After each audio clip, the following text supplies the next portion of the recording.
Welcome to the Holborn Assets channel. In this series, we look at major events in the history of economics that help to shape the world we live in today.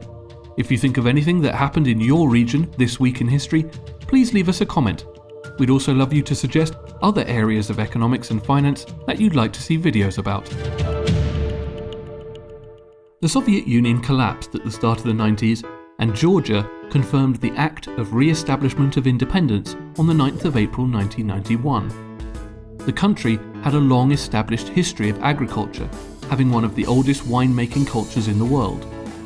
They also used to provide much of the Soviet Union's citrus fruit and tea. However, the changeover to independence was tough, as much of the industry used to rely on materials from other Soviet states. There was also a great deal of corruption in the country and a large, powerful mafia. But a peaceful Rose Revolution in 2003 led to a crackdown on crime and corruption, and the new government got rid of all the red tape, so that now Georgia is one of the easiest countries to do business in. In fact, there are only 6 taxes, and most have very clear and simple rules. For example, a freelancer living there, with only clients outside Georgia, would pay 0% income tax. In 2007, the World Bank named it the leading global economic reformer. Since 2014, the country has been part of the EU's free trade area, giving them access to an even wider market for their agricultural produce, as well as the copper, crude oil, and fertilizers that they produce. It's a country with an exciting future ahead, since it's a very attractive tourist destination and a simple place to set up businesses. Expect to hear its name more often in the coming years. Making money as a creative person is often very tough, but it would have been even harder without a way to protect what you create.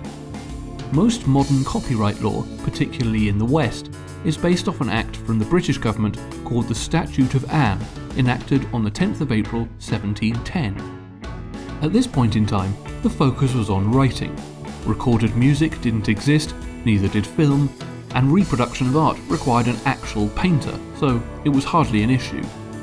The licensing of the Press Act of 1662 gave the Guild of Printers the power to produce and, importantly, to censor literary works. Authors were obviously not delighted about this, and the Statute of Mene was the first time the creators were given control of their own work.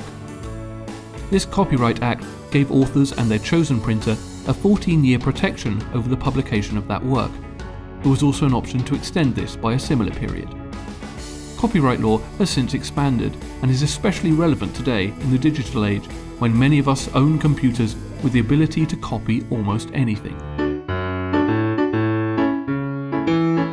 Venezuela has some of the largest oil reserves in the world, and its oil industry really started with the discovery of the Grande field on the 15th of April 1914. The indigenous population had used the crude oil there for centuries. Mene was actually their word for the substance. They dipped torches in it and rubbed it on the outside of canoes for waterproofing. By the 1930s, Venezuela was the leading exporter for oil in the world. However, this led to an economic problem that we now call the Dutch disease. When a country has a sudden boom in one industry, normally the discovery of natural resources like oil, gas, or gold, then it can strongly damage some of its other industries. In Venezuela, the oil money strengthened their currency, the bolivar, so the other exports like agriculture and manufacturing became more expensive around the world.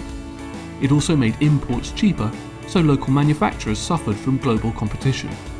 Within about 25 years, agriculture went from being a third of the economy to being under a tenth. This problem struck again in the 90s, hitting manufacturing this time, after oil revenues had increased again in the 80s. So, that was the week. Thanks for watching.